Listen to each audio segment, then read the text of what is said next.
झारखंड की राजधानी रांची के कांके इलाके में राज्य सरकार की महत्वाकांक्षी स्वास्थ्य योजना रिम्स 2 के निर्माण को लेकर हर रोज नई समस्या आ रही है। राज्य सरकार के स्तर से जहां एक तरफ कैबिनेट ने इस संबंध में तमाम फैसले ले लिए, सरकार ने लगभग 400 करोड़ का फंड जारी कर दिया, तो दूसरी तरफ शुरुआती दौर में स्थानीय लोगों का विरोध और उस विरोध को बीजेपी के समर्थन के बाद अब राष्ट्रीय जनजातीय आयोग के सदस्य और रांची के पूर्व मेयर आशा लकड़ा ने इस निर्माण को तत्काल रोकने की अनुशंसा कर नई परेशानी खड़ी कर दी। कांग्रेस इसे बीजेपी की चाल बता रही है। मणिपुर, बिहार और मध्य प्रदेश के आदिवासियों की चर्चा करते हुए पार्टी का कहना है कि उन मामलों में इसी आयोग को कुछ दिखाई नहीं पड़ रहा था और अब राज्य सरकार के विकास कार्य में अड़ंगा लगाया जा रहा है। देखिए, राष्ट्रीय जनजातीय आयोग की माननीय सदस्य आशा लकड़ा जी उस दिन कहां थी जब मणिपुर में महिलाओं को निर्वस्त्र करके घुमाया जा रहा था, आदिवासी महिलाओं को निर्वस्त्र करके घुमाया जा रहा था। कहां थी उस वक्त माननीय सदस्य जब बिहार में पूर्णिया जिले में एक ही परिवार के 5 आदिवासियों को जिंदा जला दिया गया था? तब कहां थी जनजातीय आयोग की सदस्य?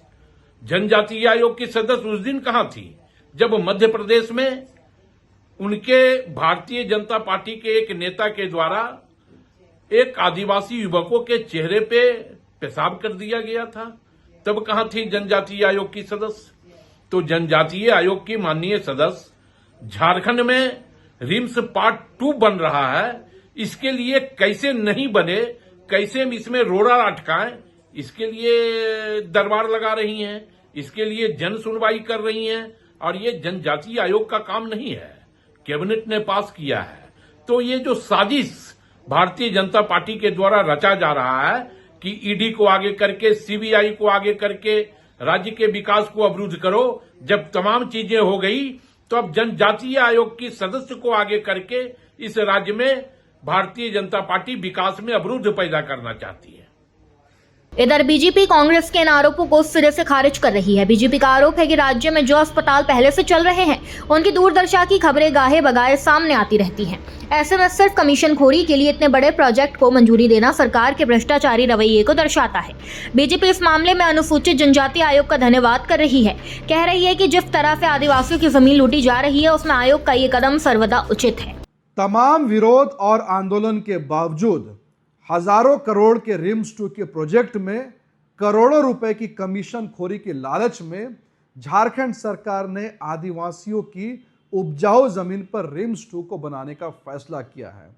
तमाम पुलिस प्रशासन, डिस्ट्रिक्ट कलेक्ट्रेट, राज्य सरकार जब हमारे आदिवासी भाई हर तरफ न्याय की गुहार लगा करके थक गए, तब उनकी मदद करने के लिए उतरा national commission for scheduled tribe.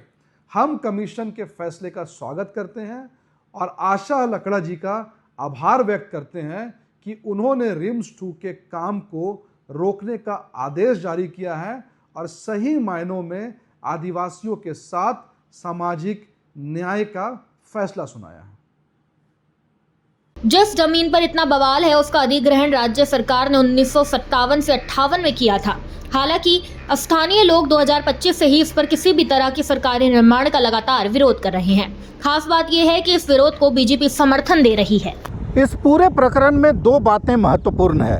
पहली तो ये कि अनुसूचित जनजाति आयोग का जो फैसला आया है उस फैसले से बीजेपी के स्टैंड को समर्थन मिलता है, और दूसरी बात ये कि जिस तरह से इस मामले में अनुसूचित जनजाति समुदाय के लोगों के साथ अन्याय हुआ है उसे भी देखना आयोग का ही काम है। और दूसरे लिहाज से देखा जाए तो आयोग का ये फैसला मील का पत्थर साबित हो सकता है। भारत एक्सप्रेस के लिए कैमरामैन धर्मेंद्र के साथ मधुकर आनंद, रांची।